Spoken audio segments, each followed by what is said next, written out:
Thank you very much, everyone. Good evening, good vach to everyone. First, it is a real tremendous honor for us to, of course, welcome Rabbi Krohn Shlita. It's so wonderful. Every time I see Rabbi Krohn now on Zoom, I feel the comfort of almost feeling as if Rabbi Krohn is back in our shul.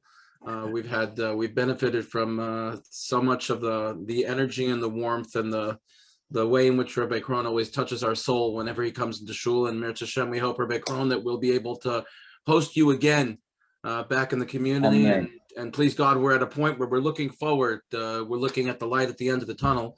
So we asked Rabbi Krohn to come on tonight. And I guess in this sort of pandemic time, Rabbi Krohn's time is limited.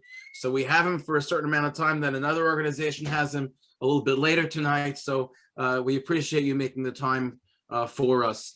Tonight, everyone, is, of course, our ZayinAdar Melaveh Malkah. This is different than we have had in the past.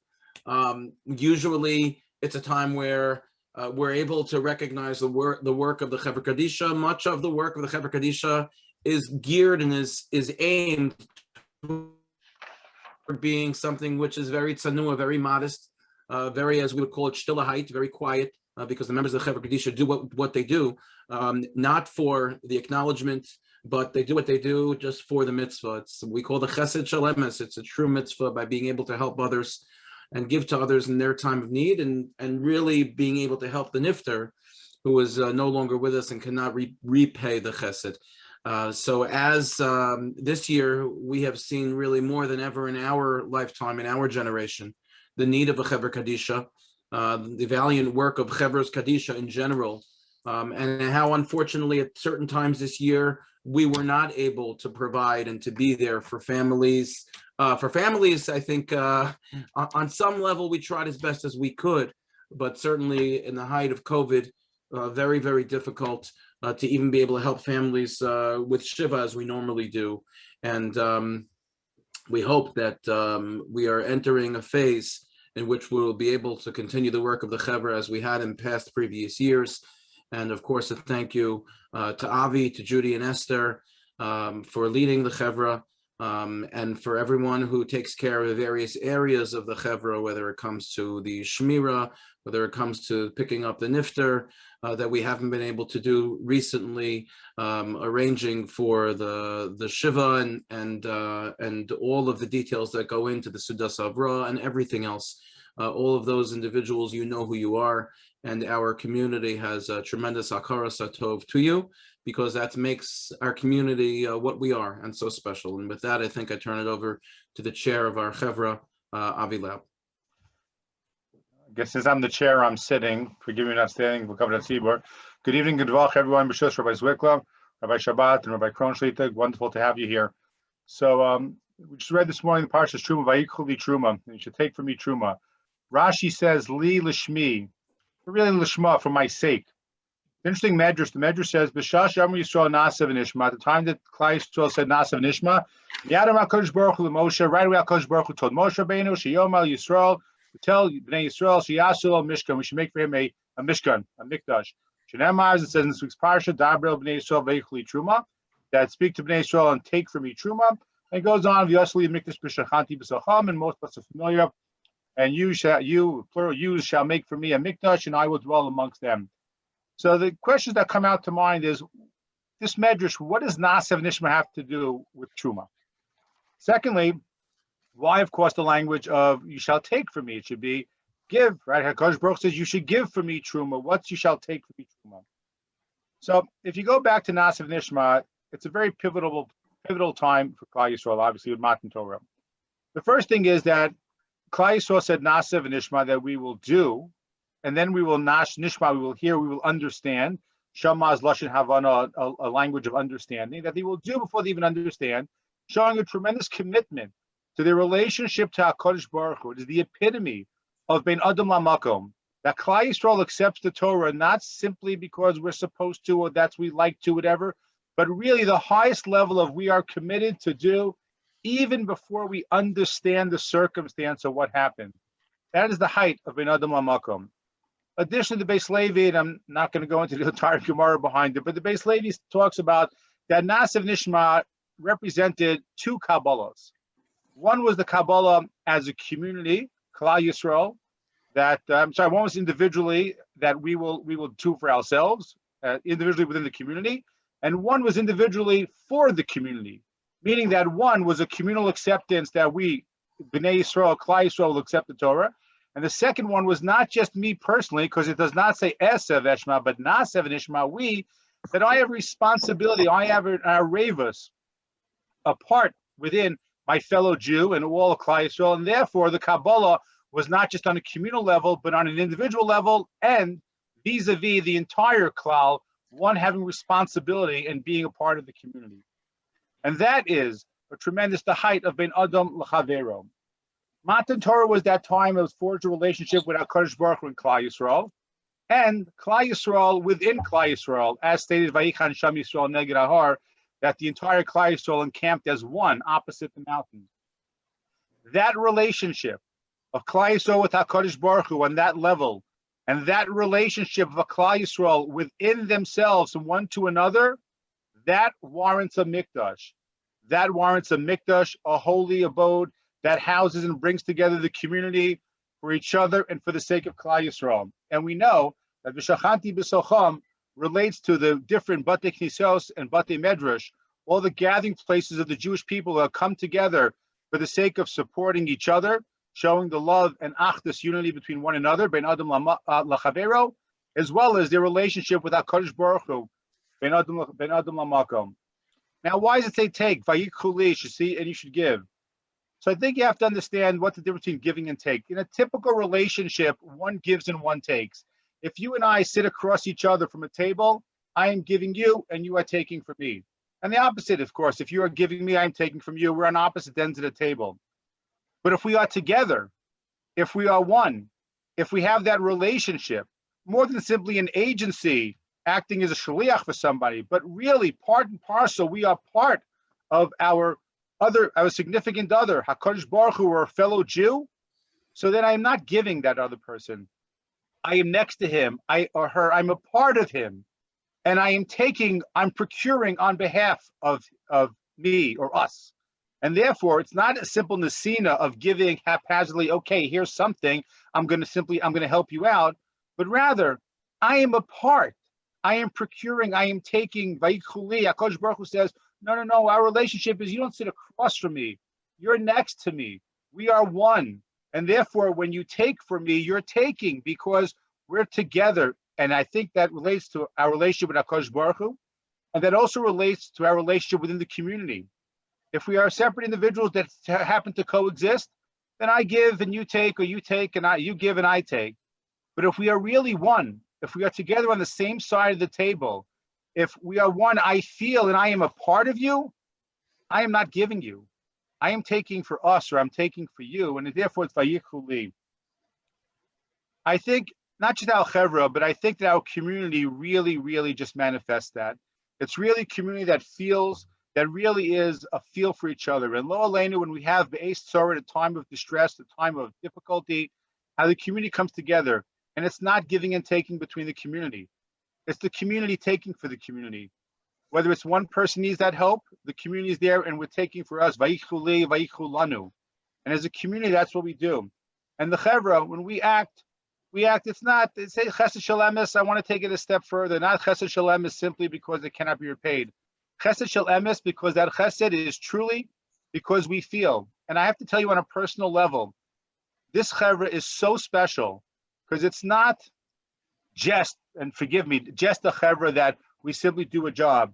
But when people really feel the loss, because it's a family member, even if it's non-biological, it's a community member that's a family member, and we feel that loss, it's not giving, it's vayikhu li, it's taking for my family, it's providing for my family. And I also just want to extend that this chevra is not simply the few men and women who maybe are behind closed doors. This chevra is expansive.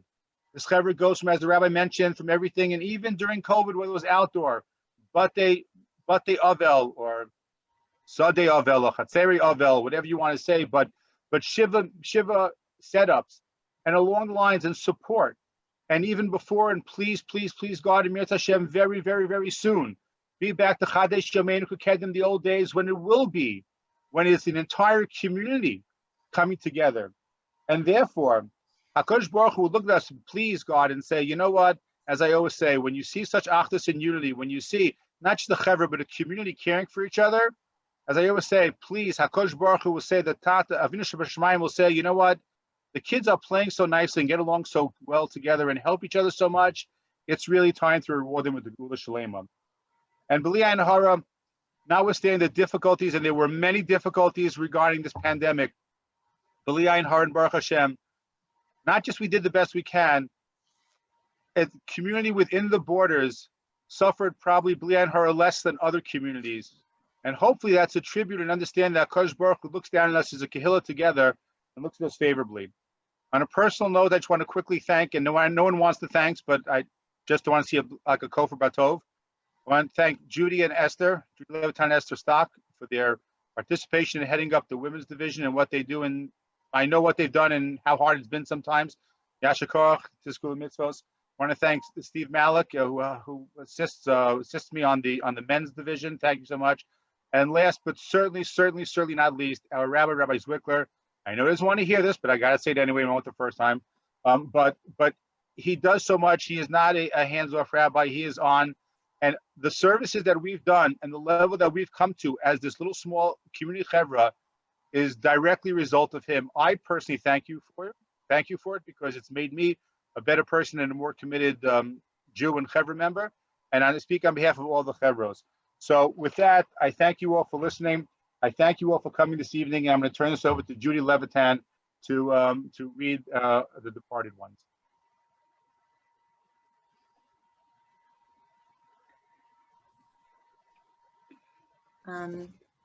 Beth S. Abel, Rabbi Stanley Rosenberg, Omed Ezrachian, Dr. Esther Babad, Seymour Braverman, Stephen Buskin, Michael Cohen, Morton Saul Zeligman, Ann Dershowitz, Edward Druce, Esther Statmauer, Fran Gruber, Sultan Ibrahimian, Abraham Jacob, Ingram Cohen, Helen Sinkfer, Harry Katz, Dr. Edward Klibanoff, Joel Sable, Thelma Paris, Erwin Luxemburg, Joseph Mendelow, Shirley Burak, Joseph Rosen, Reuben Pism, Gertrude Podhurster, Irving Podhurst, Rabbi Yitzhak Noah Popak, Betty Rossman, Jerry Parker, David Silverman, Alex Hach, Renee Hach, Alice Barrow. May their neshamos have an aliyah. Amen. So, by the way, Rabbi Krohn, please, I'm going to keep it a little short because I know that you're busy. But if we went through Rabbi Krohn's entire biography, it would be a long time. So, so we just put it down. I also just wanted, if I mentioned, just thank everyone for this evening. And when in doubt, I'm going to thank Larry Ryan. I think he has something to do with this, as well as Brian Beer and Esther Schultz and all the others who have participated. If I didn't mention you, then it's kind of chevra-like and it's still a hate. Anyway, Rabbi Peysach Krohn is a Rav, Moel, author, and lecturer on topics related to ethics and spiritual growth. He is the author of the best-selling Magid series of books for Art Scroll, inspired by the stories of Reb Shalom Shadran, also known as the Magid Yerushalayim. He also authored a seminal work on Bris Milah. He is a fifth-generation Moel and is followed by both his son and son-in-law. He lives in Kew Gardens, Queens, New York, with his wife. He has 5 children. He has spoken in West Orange as scholar in residence many times. On a personal level, I'm very happy to have Rabbi Krohn via Zoom. But Rabbi, I miss having you in person, so I can hop you afterwards and try and tell you one of my stories, hoping one day I'll make it into your book. So please, God, I can't wait for the opportunity when I can nudge again when this pandemic is done with. Avi, I can just mention I've already failed at that. I've been trying for years. I've been trying, haven't gotten there. But we should mention also an advertisement that Rabbi Krohn's son, Rabbi Eliezer Krohn, comes and does many of the brisim in our shul. Lives in Peysach. Yes, he does. Lives locally, and he's fantastic. And Rabbi, I'm going to try and play the ball bus card with Rabbi Krohn. Maybe that'll work. Anyway, we are so pleased to have him join us once again for our ZayinAdar program. It is my zchus and pleasure to introduce Rabbi Peysach Krohn Shlita. Rabbi. Thank you so much. It is such a great honor. First and foremost, I would like to thank the Rav Shlita. I feel so close to him. I've been to his home many, many times. I became good friends with his son when he and I were Met fans in the good old days. And I was just so amazed every time I came to Rabbi Zwickel's home when I was a scholar in residence. There's so many people at the table there. It was just a confluence of all of types of Klal Yisrael. It was just so beautiful. And I thank all of you who I've had the opportunity to do brisson for. And I thank all of you for allowing me to come to your shul to be a scholar in residence, as Mr. Laub mentioned. And I hope that we'll be able to be inspired tonight. I would like to begin by telling you a very interesting story that has an adorable punchline, but there's a great deep lesson behind this story, as you will see in a moment. Everybody here is surely familiar with a great yeshiva in Eretz Yisrael, the Ponevezh Yeshiva in Bnei Brak. Many years ago, the mashgiach of that yeshiva was a man by the name of Rab Chatzkel Levenstein, who was a tremendous tzaddik. And when you were in his presence, you felt the presence of Hashem. He was a very intense person. You hardly ever saw him smile. He was just always Shivisi Hashem L'negdi Somed. What happened was a number of years ago, he came into a cab, a taxi, together with a Talmud, and the cab driver was not a religious fellow. But he took one look at this rabbi, and he saw, my goodness, this guy, he's holy. So he decided, he turned to the rabbi. Obviously, he didn't speak Yiddish, but he said in Hebrew, Rabbi, is it okay if I tell you a story?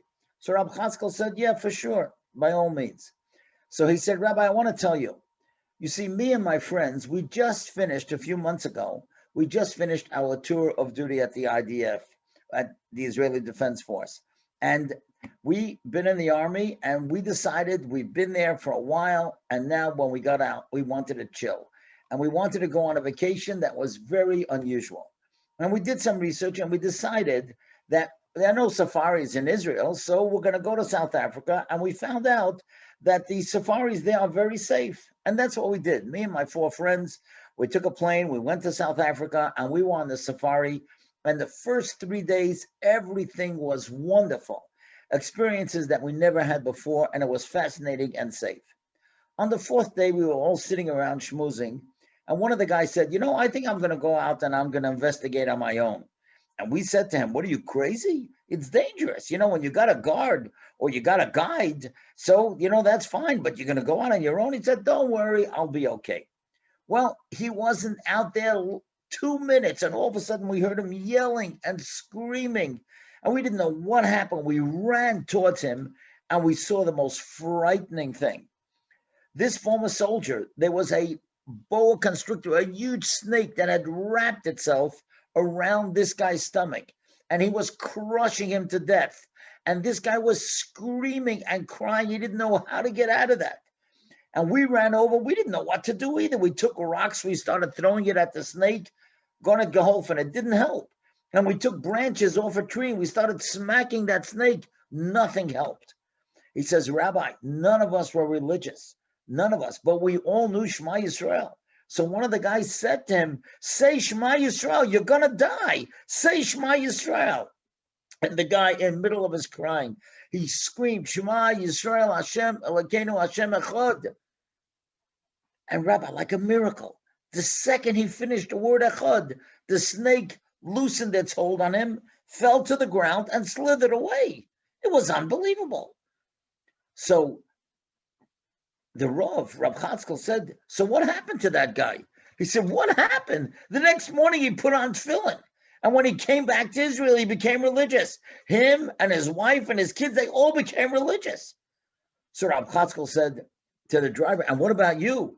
He said, Rabbi, the snake wasn't wrapped around me.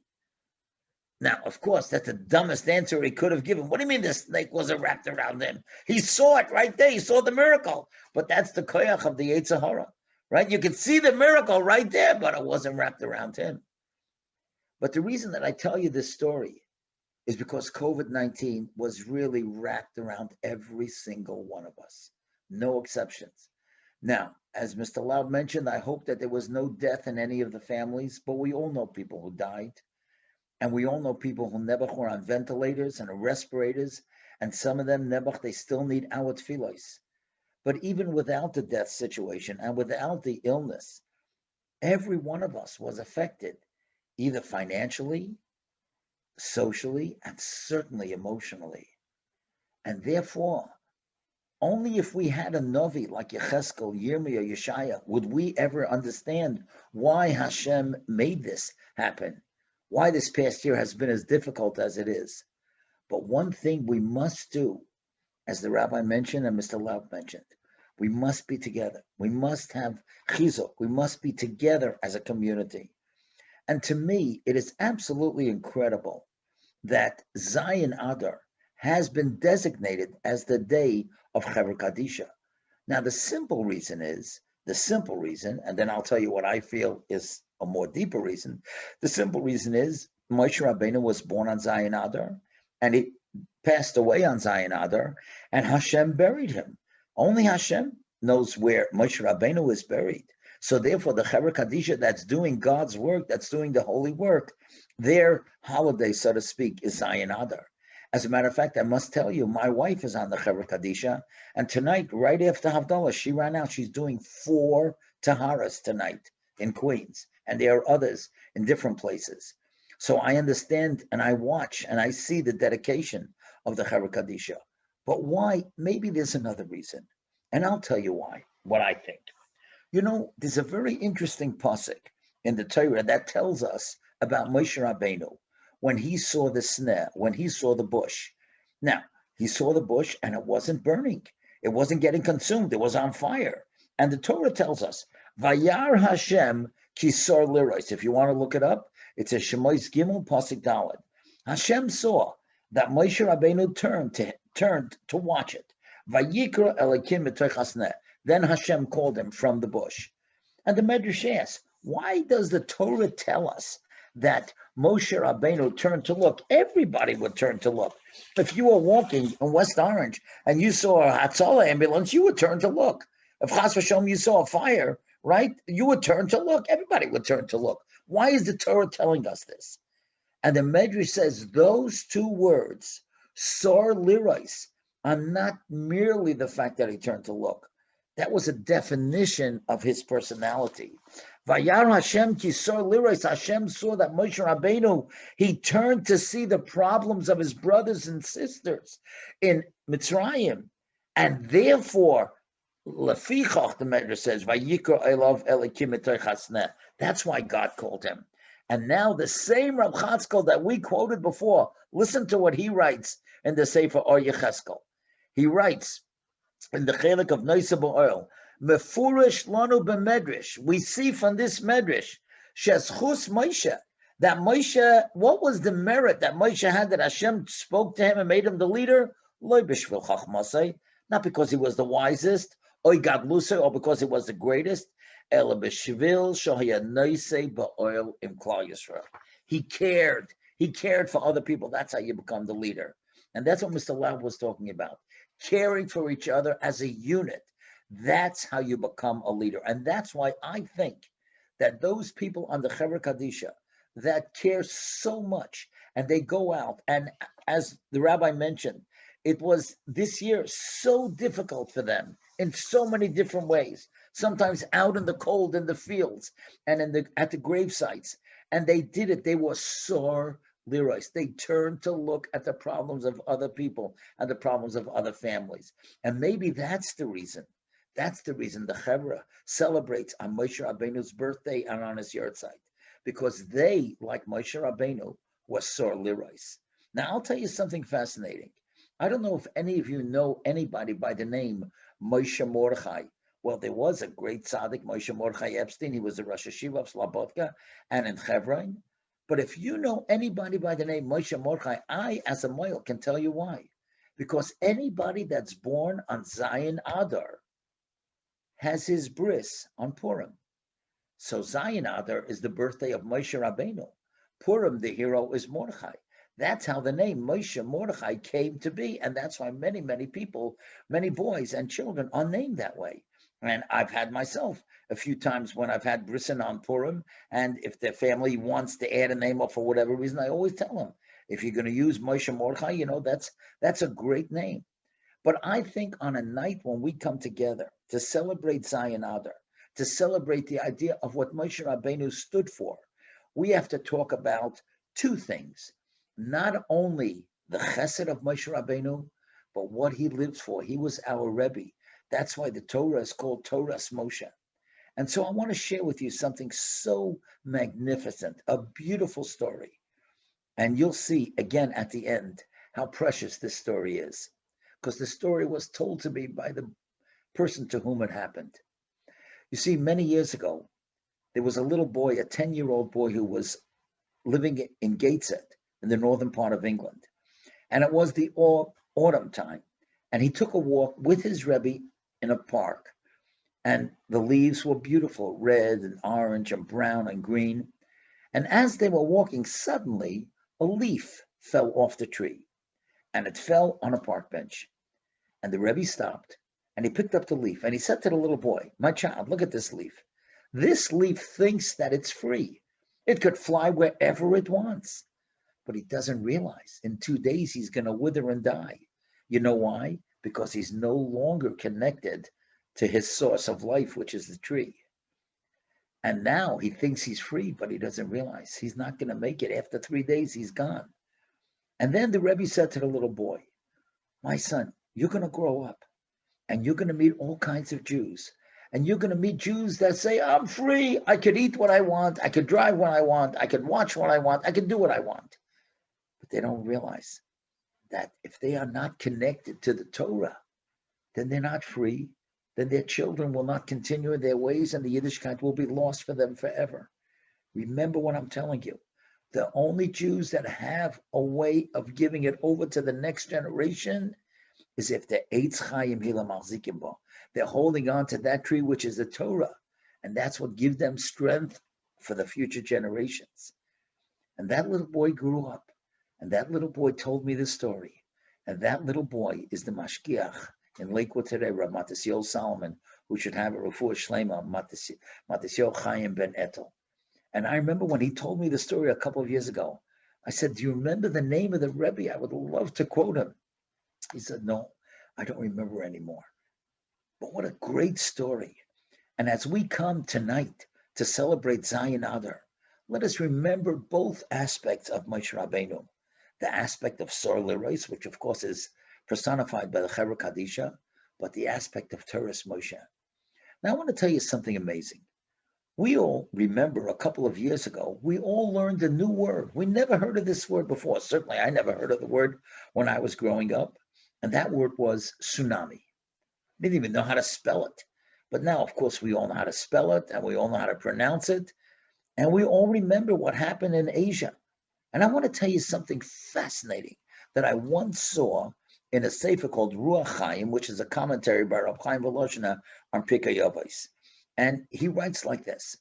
But I want to tell you first something that I saw on a video when the tsunami was going on. We all remember what happened. There were so many people that were sitting at the beachfront, and all of a sudden this titanic wave came, and people couldn't get out of the way, and nebuch, so many lost their lives. And there were people that were running to the hotels, and those that were on the ground floor, they got flooded out, nebuch, and they also lost their lives. But the people on the top floor, they were able to take those videos. And there was one guy who was near the beachfront who realized there's no way that he's going to make it back to the hotel. And there was a huge tree, and he started climbing up on that tree. And he climbed so high, he was just hoping and praying that when the wave comes, it's not going to knock down the tree.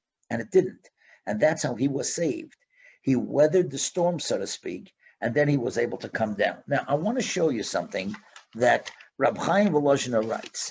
And listen to what he says on this Mishnah. The Mishnah is in Perik Vov in Avos, Mishnah Zayin. It says Torah is so great, it gives us life in this world and in the next world, as we said the Pasuk Eitz Chaim. And then listen to what Rabbi Chaim writes. Ki ha'olam, this world, Yam Zoef, is like a river that's raging. The Galov Soyarim, and the waves are storming. Lahadbia, to sink us. B'metzulos hatayvos, in the depths of ambitions and desires. Achaboli notel, but somebody wants to be saved from all that.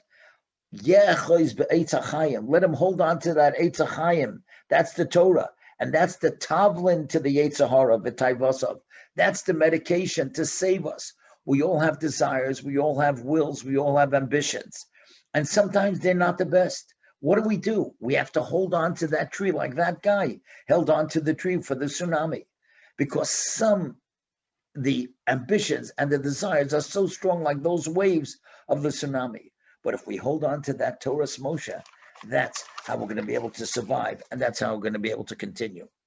And if that's the case, then to me, there is a magnificent pasuk that we all read today in the Torah.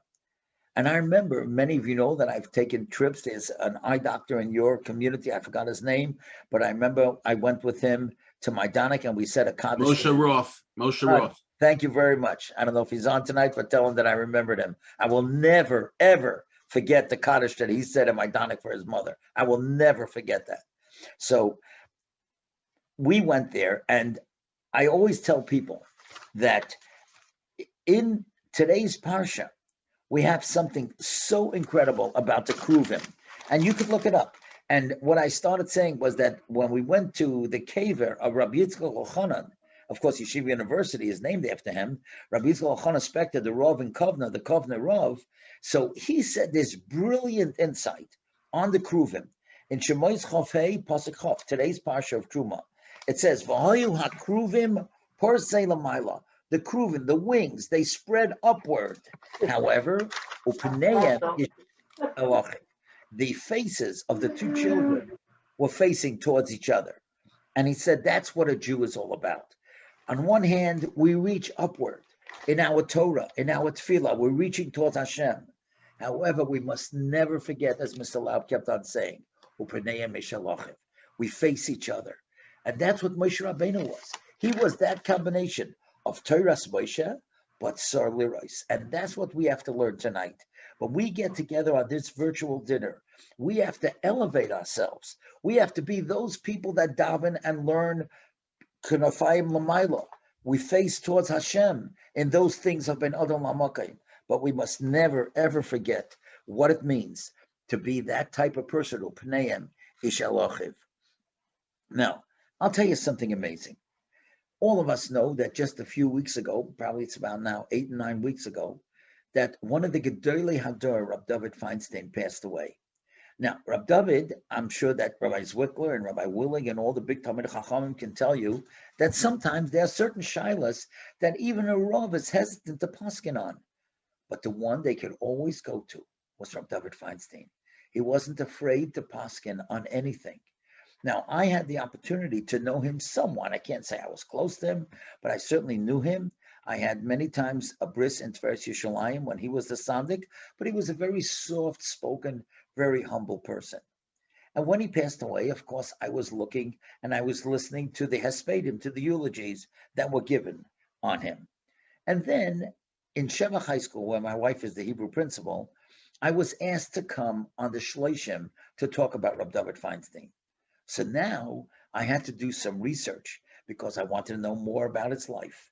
And I found out that not only was he a goin in Torah, but he was a goin in Midos. And I want to tell you some stories. And the third one that I tell you about him, you will never forget, and you will see what you will be able to do with your families once this presentation is over. But listen to this. Here's the first story. The first story happened on Rosh Hashanah. And it was the middle of Kriyas HaTorah. It was the middle of laning. And a young man noticed that his wife came in, this young man's wife came in with a baby. I guess she came to hear Kia Shofar, but she had to take care of the baby. She needed a private place. So she motioned to her husband, and her husband realized that the only private place that she could take care of the baby was in Rabbi David Feinstein's office. So during laning, he goes over to the Rosh Hashiva, and he whispers, he says, "Can I please have the key to your office? My wife is here with the baby. She needs a private place." And Rabbi David said, "Of course." And he gave him the key.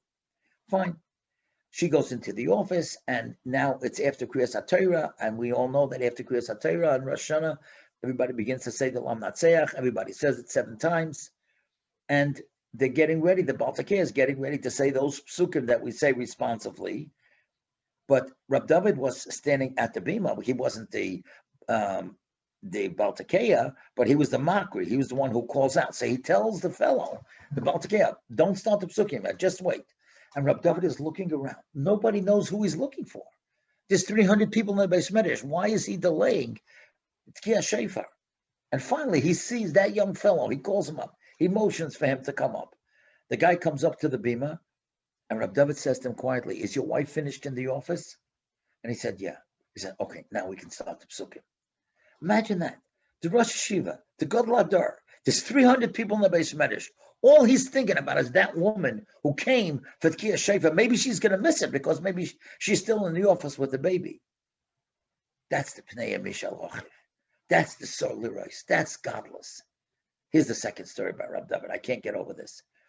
It was supposed to be Ma'ariv, 10 o'clock at night. Okay? A guy comes in right before Ma'ariv, and he goes over to Rosh Hashiva. He says, Rosh Hashiva, can I ask you a question? It's a very complicated shaila. Can I ask you the shaila right after Ma'ariv? Rab David says, yeah, of course. Then he looks at his clock and he says, there's a minute before Ma'ariv. Could you ask me the question now? Start asking me the question. I have to laugh. It's like this guy, Rabbi Zwickler, who asked you the question about Purim, right? It's just a minute, right? But he said it's a complicated shaila, but Rab David still wanted that he should ask him the question. Well, of course, he started asking the question, and the guy belts out, V'hu rachum. So, of course, they stopped, and you daven Ma'ariv. After Ma'ariv, the guy comes over, he says, Rosh Hashiva, could I ask you the question? He said, yeah, of course. And he repeats everything that he said before, and he asked him this complicated shaila. And Rab David gives him the answer. Okay, fine. After he gives him the answer, the guy's satisfied. He says, Rosh Hashiva, can I just ask you a question if you don't mind? He says, Rebbe, you asked me to ask you the question a minute before Ma'ariv. You knew. I told you it was a complicated shaila. There was no way I could finish the whole thing. Why did you ask me to ask this question? You won't believe this. It's amazing. I get the chills now as I'm about to tell it to you. Rab David said, you said it was a complicated shaila. I knew I was going to be davening Shemon Esra, and I was going to say Ata Chon and Liodam Das, and I was going to ask Hashem to give me the wisdom to give you the proper answer. So I wanted to find out at least what the topic was, what the nature of the question was, even somewhat, so that when I daven, I can have the right kavona to ask Hashem to give me the appropriate das to answer your question. I mean, that's unbelievable. I'm sure by that time Rab David must have answered already 10,000 shilas. No. But here's a man who's got a complicated shaila, so I'm going to daven specifically. That's Pnei Mishal Ochiv. That's what we have to learn tonight. That's how we have to feel the concern one for the other. But listen to this. This is the winner. Listen to this. It's amazing. There's a guy in Brooklyn. His name is Ari Hirsch. And he's got this family newspaper. It's not a serious paper. It's like a country yossi type of newspaper. And every once in a while, he'll take 50 public figures and he'll ask them the same question. And then in a few weeks, once he gets all the answers, he publishes them in his newspaper, and everybody likes to see what everybody answered to the same question. So a couple of years ago, I was one of the people that he called. He speaks speakers, musicians, Rosh Hashivas, Rebbe, all kinds of public figures. And listen to this question. This is such a great question that's what I was saying. After this presentation, when you go home, or you were home already, ask your kids or ask your relatives, ask at the Purim Suda. It's a great question. Let's see what people would answer. And if I was in front of you, I would ask you to give me some answers and see what it is. Here was a question. And he asked Rab David Feinstein also the same question. The question was, if you could invite any 3 people to your dinner table, to your supper table, any people from Adam Arishain until today, 2021, who would you invite? Which 3 people would you invite to your house for dinner? Now think about that. I'm sure all of you probably could come up with 3 people that you would want to have to your house. So I'll tell you what I said. So these were the 3 that I said. First of all, I said David HaMelech. I'd love to meet David HaMelech. He went through every single experience in life. There's no situation in life that he didn't go through. I would love to speak to him. The second would be Rashi. To me, I love Rashi. I mean, to me, he seemed like such a compassionate, caring person. And he knew everything. He certainly knew every Rashi, right? He wrote that, right? So he knew Kol HaTorah Kula, every Medrash, every Gemara, anything you want to ask, you could ask Rashi. That would be my second. The third person would be Rab Chaim Isaac Krasinski. To me, he was like the Zaydi of Klal Yisrael. He was the Rav in Vilna. He was the Gadol Adar together with the Chavetz Chaim. So those were my 3. A few weeks later, I call up the guy, And I said, are you going to print the answers? He said, yeah, this week I'm printing them. So I couldn't wait. I said, you got to tell me who gave the best answer. What's the best answer, right? You would never believe. He says, Reb David Feinstein gave me the best answer. I said, Reb David Feinstein? I can't believe you asked him the question. He said, yeah, I ask everybody. You know what Reb David said?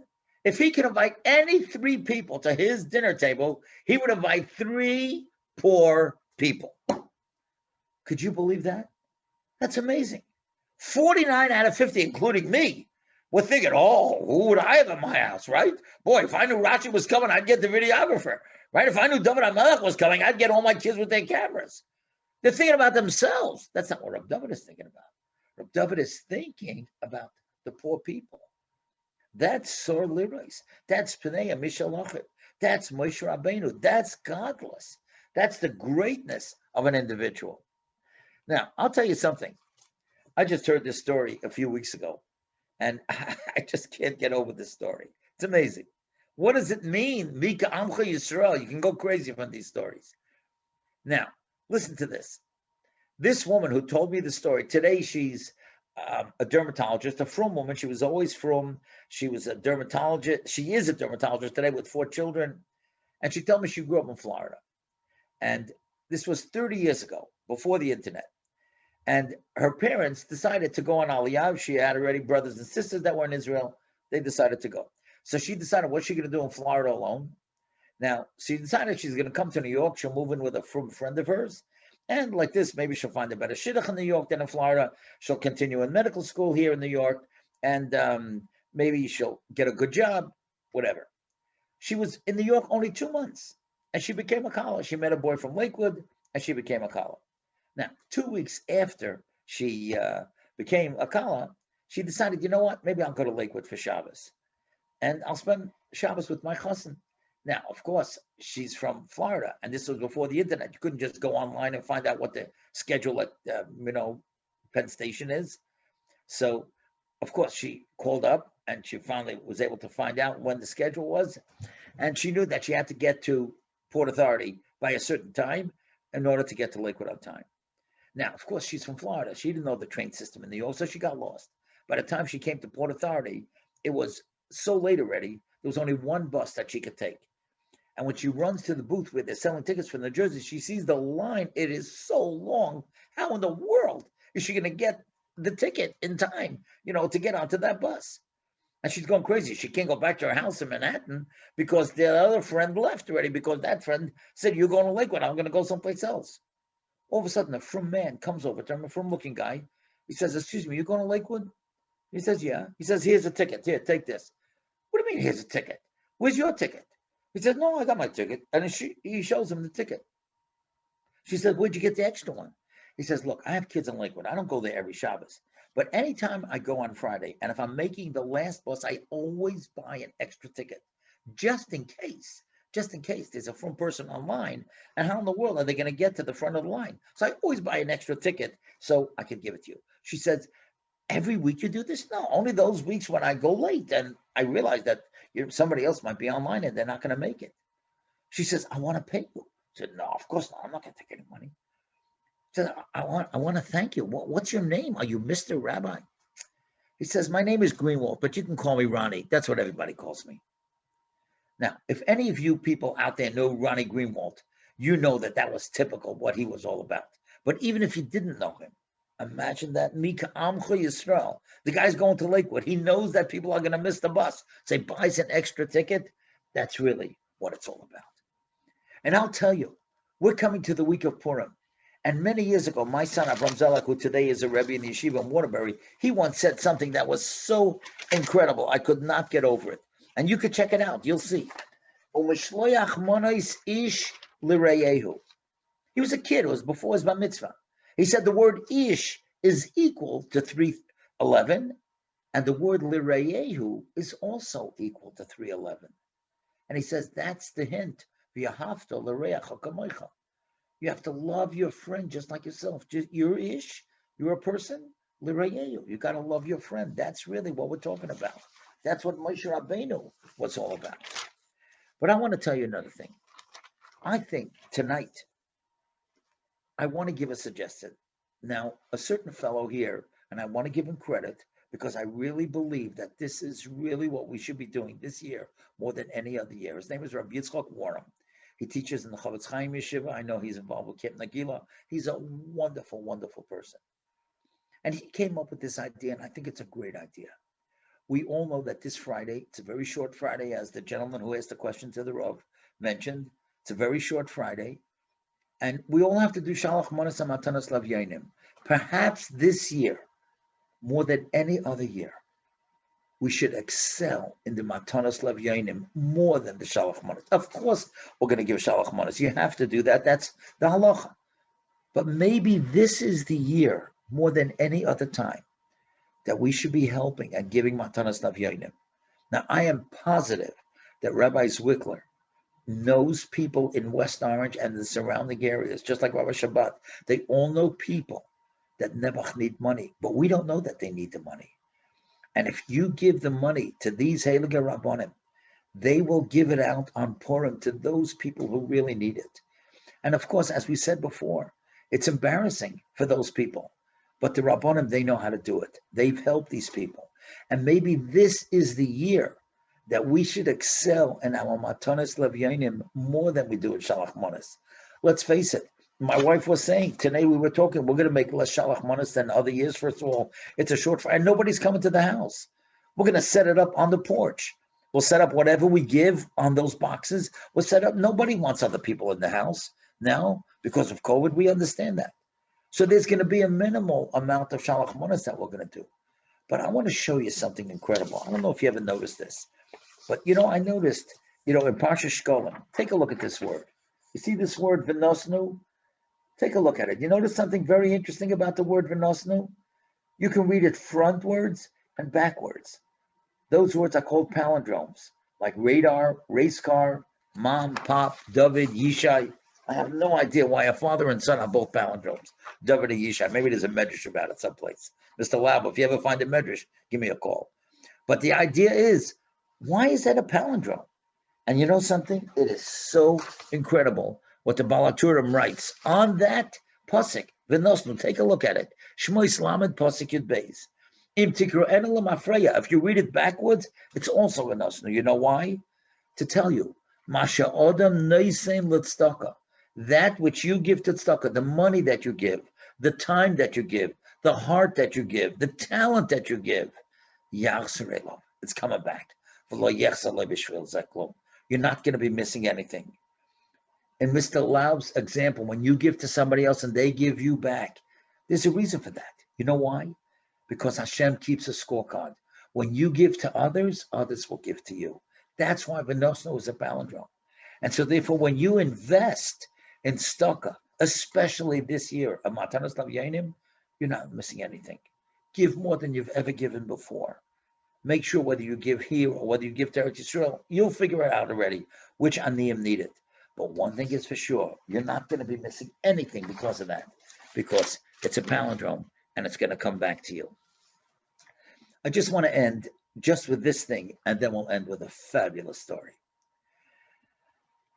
It's so sad for me to tell you this, but my dear Rabbi, Rabbi David Cohen, had a small stroke the other week. He was rushed to the hospital, but Baruch Hashem, he's fine and he's back home. And the reason that I want to tell you this vort that he said, which is so ingenious, only he could have thought of this, is that it should be as close that he should have a refuah shlema, David ben Esther Malkah. Now, we all know that when Moshe Rabbeinu gave the Torah, he gave it at Sinai, and the pasuk tells us, Vayichan Sham Yisrael. Klal Yisrael rested there. Now, neged ahar. And Rashi asked the question, and we all know the question. It should have said Vayachanu. They rested. Why does it say Lashon Yachid? So the answer is Ki ish echad b'lev echad. They were like one unit. One unit. That's why it says Vayichan Lashon Yachid. So Rabbi David asked, we know that in the Megillah, in Perik Tes, Pasuk Chav Zayin, it says Kimu v'kiblu haYehudim. And if you have a Megillah, look it up. You will not believe what Rabbi David said. It's so ingenious. Kimu v'kiblu haYehudim. They accepted and once again undertook, and they confirmed the Torah that they had before. So there was a new Kabbalah Torah on Purim. Moshe Rabbeinu gave us the Torah at Har Sinai, and now in the time of Mordechai, Kimu v'kiblu. So Rabbi David asked the question, okay, fine, kimu v'kiblu. But where is the achdus? We said, Vayichan Sham Yisrael, the only reason they got the Torah was because they were as one. Ki ish echad b'lev echad. Where do we see that here in Purim? And Rabbi David said something, take a look at it, you won't believe it. It doesn't say kiblu. It says kibel, lashon yachid. We read it, kiblu with a shuruk. But really, if you take a look at the Megillah, Perik Tes, Pasuk Chav Zayin, it says kimu v'kibel, lashon yachid. That's the unity. That's the genius of that pshat. We read it, like I say, with the shuruk, kimu v'kiblu. And so therefore, this whole ZayinAdar Suda, this virtual get-together, is about two things, Torah and Chesed. Achdus, unity. That's really what it's all about. And now I just want to close with the greatest COVID story that I know. And again, all of you know that whenever I tell a story or print a story, I always try to hear it from the person themselves. Listen to this story that happened to Mrs. Devorah Monk in Lakewood.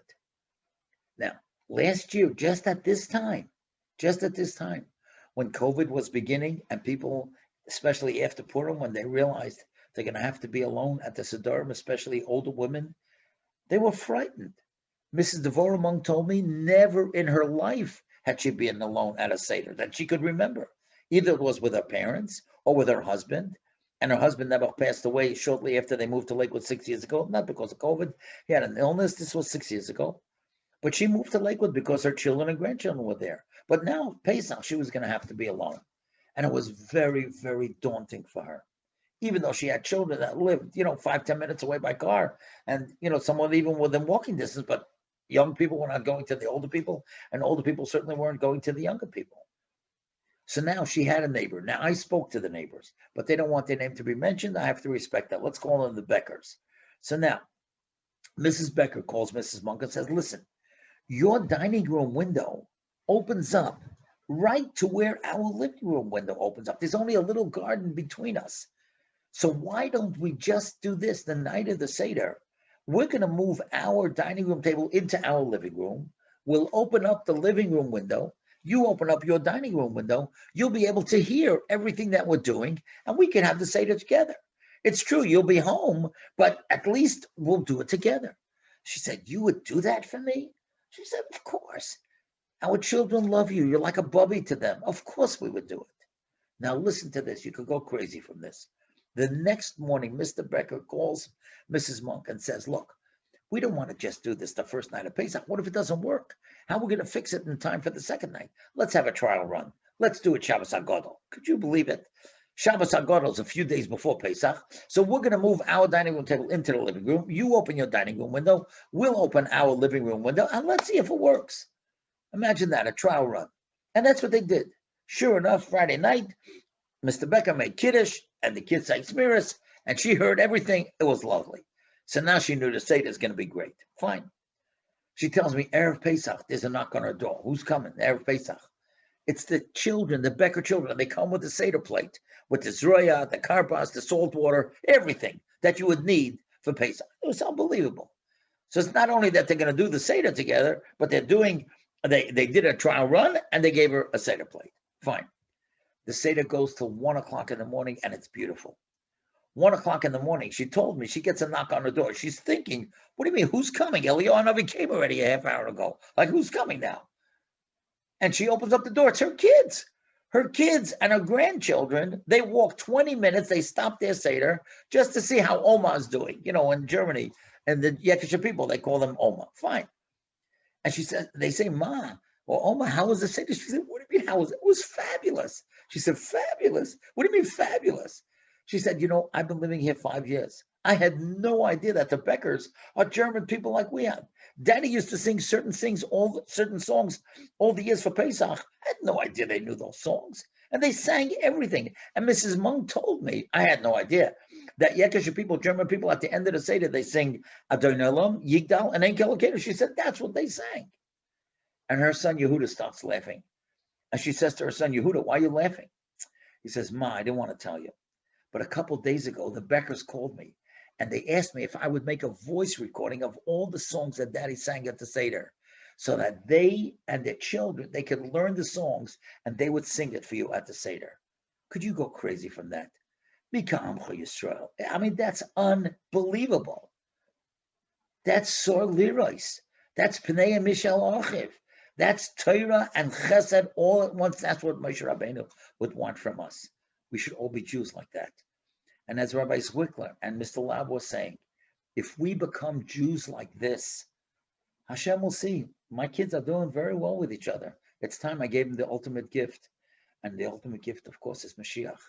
And that's my bracha to all of us together. Dr. Roth, I don't know if you're on tonight, but again, I thank you for joining me on that trip. I will never forget it.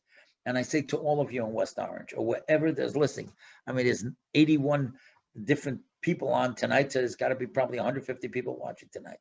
I say to all of you, let us try in these days between now and Purim, let us be those type of people. Our hands are up towards Shemayim, but our faces are towards each other.